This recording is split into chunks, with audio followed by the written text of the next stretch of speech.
Hey guys, so I've been seeing the beauty scenarios tag going around and it seems really fun.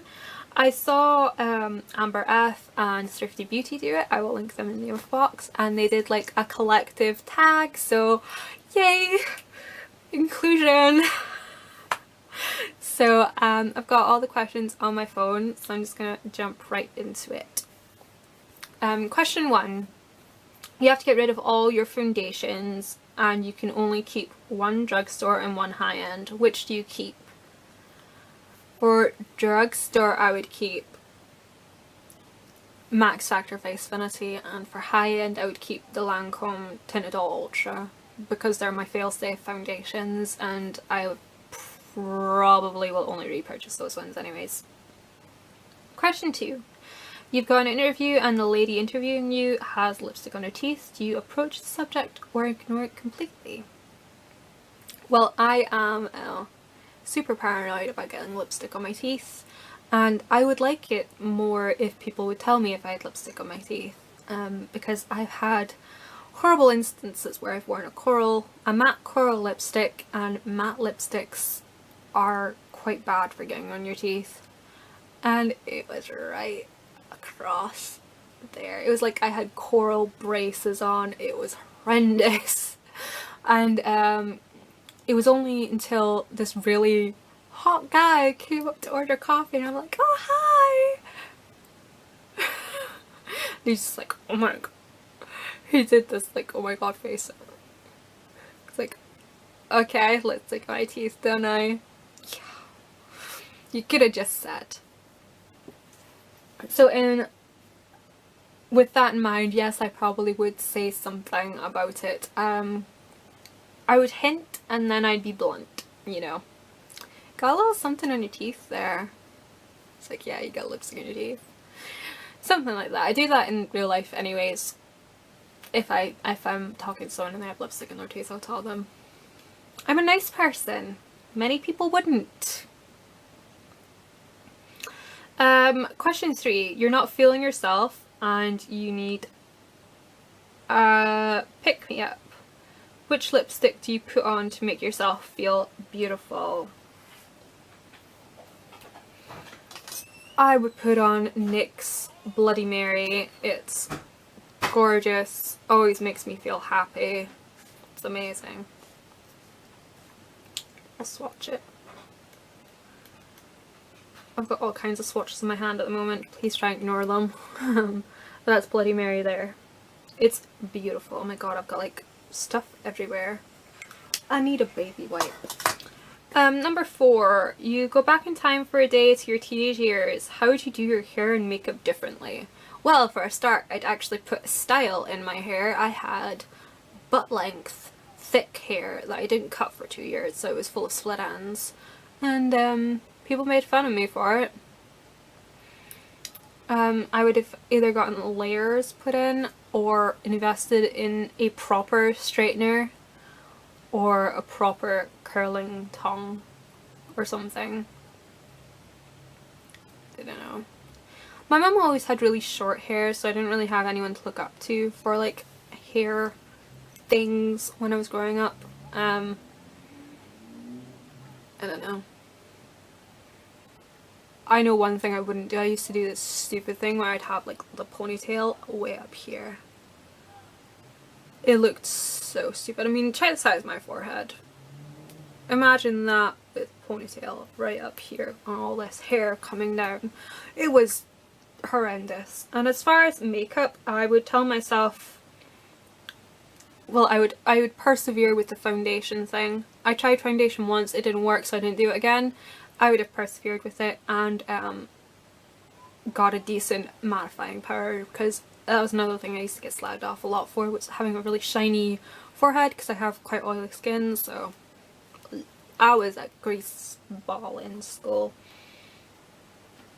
And I would also have, I think I would have rocked the lipstick more often. I was really shy a little bit because, like, you know, I was kind of picked on in school, and to put it lightly, I was kind of picked on in school, and when you're started becoming your own person, you feel it felt a bit harder to break out of my little cocoon and become the butterfly that I should become. And yeah, and only now am I actually becoming confident enough to become my own little butterfly. But yeah, sidetrack.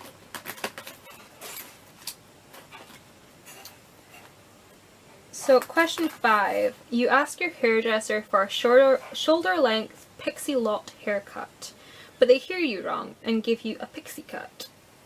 I've been in a similar situation where I've asked for something and they've given me something completely different. It's one of the reasons I don't go to hairdressers anymore. Do you A. smile, say thank you, leave and call your mother hysterical? B. cry in the chair and things get awkward? Or C. complain to the manager and demand a refund? I would go with C, because last time that happened I did the whole smile and you know, go home crying to your mother. Did that. It doesn't really make you feel any better. You still have to wait till the fucking crap on your head grows out. So I would complain and get your money back, because at least then you didn't pay for such a shit job. Yeah. I really don't like going to hairdressers ever, to be honest. They're overpriced. They drag it out way too long, and I don't know. They always seem to get it wrong. Hairdressers have qualifications in cutting and styling hair, yet they can't just follow simple instructions like layers. Just want layers. That's all I wanted, was layers. I wanted face framing layers. At the time, it was very fashionable. It was kind of like emo hair, but like before you put the extensions in. That was what I wanted. I wanted layered crown to shape my face, give my hair body and volume. Like I said, it was when emo was really huge back in the mid 2000s, and yeah. I don't understand how she could get it wrong, but she ends up giving me this like weird kind of. It looked like a grown out bowl cut. It was so bad. It was like one of those A-line bobs, but grown out. It was. I couldn't. No. Left the place and cried, and then I had to wait for it to grow out. So, moral of the story there, I don't go to hairdressers. Ever. Question 6.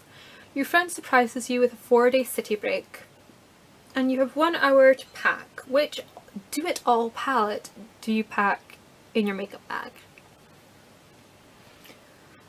The Naked palette, probably. Or if I could cheat and take my MAC palette, I would. This is one I use the most. Love this one. But yeah, that's what I would take. Question 7. Your house has been robbed. Don't worry, everyone is safe. But your makeup stash has been raided. What's the product you really hope is safe?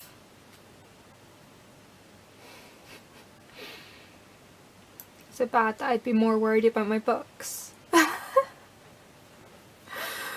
I don't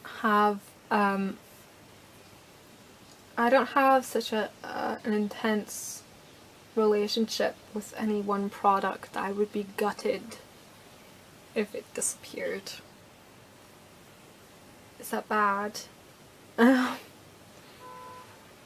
Maybe my Guerlain Cruel Gardenia, but that's only because it was like extreme limited edition and I love it to pieces. I want to cherish it always. That would be the one thing I'd be concerned about. Cruel Gardenia. Question 8. Your friend borrows your makeup and returns it in awful condition. Do you A. pretend you haven't noticed, B. ask them to repurchase it, Or C, secretly do the same thing to something of theirs. I would go with B, and I'd be a bit stronger than asking, I'd be demanding. Simple fact, if I were to borrow something of yours and accidentally damage it in some way, I wouldn't give you back the damaged thing. I would replace it and apologise profusely. I wouldn't even have to wait for you to ask me to replace it. I would just replace it.